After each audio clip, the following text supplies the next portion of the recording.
Hello monkeys, and welcome back to my garden. In a bit I'm going to sow some chilies. Before that I've got a bit of a fun job.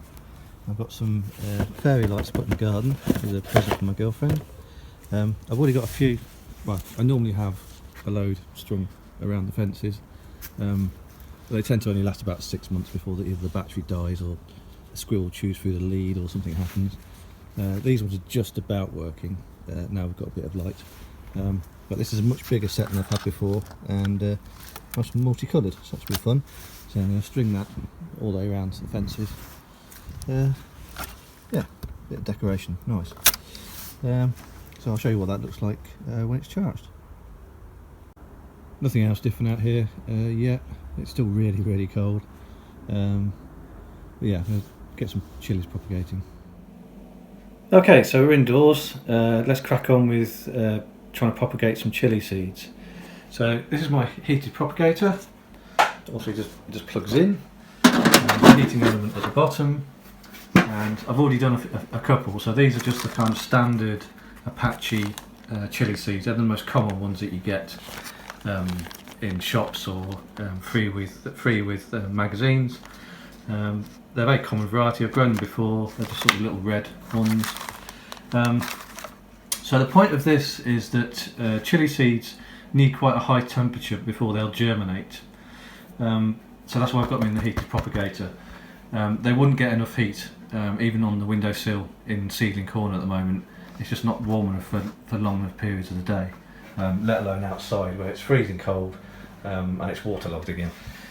So here's some I've already done. So simple strategy. You just get a piece of kitchen paper, spray it with a sprayer so it's nice and damp, then lay out the seeds on it, fold it over, give it a bit more of a spray, and then stick it into the freezer bag, zip up the freezer bag, and then label the freezer bag, put the freezer bag in the heated propagator, and stick the lid on, and just basically forget about it for about a week or so. It might even take up to 2 weeks to germinate. The other good thing about doing this is that chilli seeds are very expensive. Even the cheap seeds, you don't get very many in a packet. So this technique is a good way of trying to increase the odds in your favour, really, so more of the seeds will germinate. So these are seeds that I ordered online last year, but I never got round, for whatever reason, to propagating them. I sent some to my friend Kenzie down south, and he had joy with his seeds. So I think they should be okay for hanging around for a year.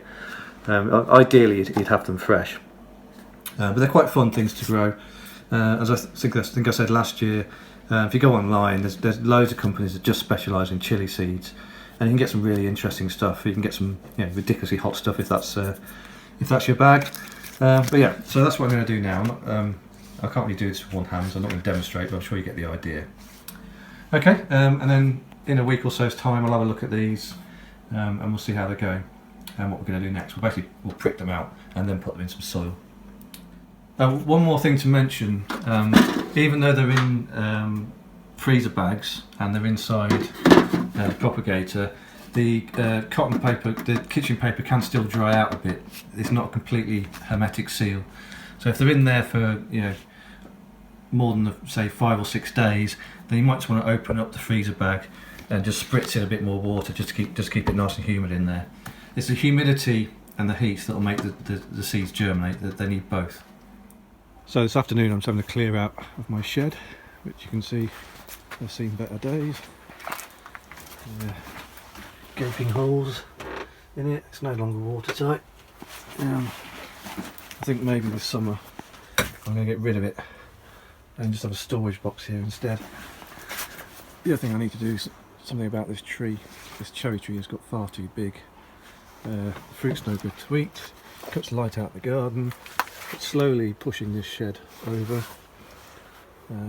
So I think I may seriously consider getting rid of this tree and perhaps clearing out this whole back area, which is just shamefully full of rubbish.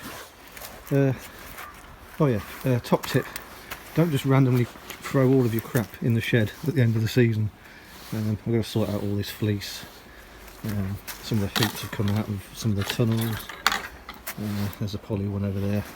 So yeah, it's having a bit of a sort out, but I wish I put this stuff away more tidily last year. Never mind. Okay, so that sort out wasn't too bad in the end. I've just put the tunnels out to dry out, and I've fleeced up all the beds in the vain hope of warming up the soil, or rather warming up the little organisms that live in the soil. Next job is I'm going to clean the glass on this cloche, and I'm also going to sand and stain it. So I'm wetting some more sandpaper for my mouse sander, which should be coming from Amazon tomorrow. So yeah, that's the next job. So yeah, starting to get a bit more organised out here.